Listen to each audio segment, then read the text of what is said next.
Mexico is due to host in three different venues, including Guadalajara, right? So they have Yeah, some yeah. high profile matches coming, I think Spain, Uruguay, and they're hmm hosting, I think a few teams, Colombia, South Korea are going to be based in Guadalajara. It's speculation, I suppose, but how safe is it, to ask the broad question? What I think that the Mexican government is going to do is a saturation strategy in those areas. So they're going to want to send the message that they can secure those venues. Now, in a worst case scenario, they might do some change of venues.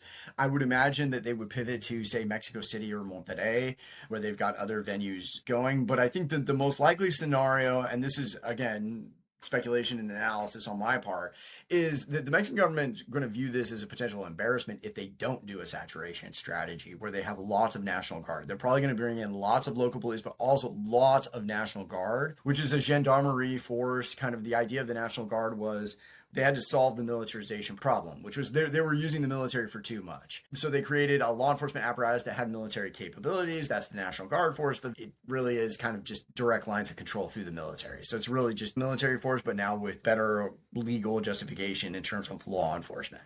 So my assessment would be that they're going to do a saturation strategy, put a high number of National Guard forces there.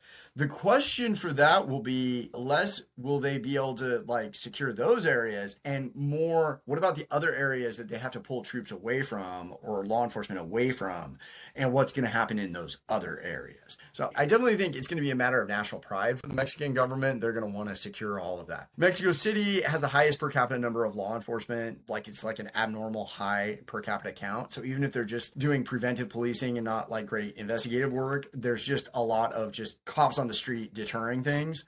So I think that there's going to be a lot of effort to kind of just control and send a big message in that sense. And I think that there's also going to be an incentive for cartels to keep it cool because that will engender a stronger state response against them if they do that.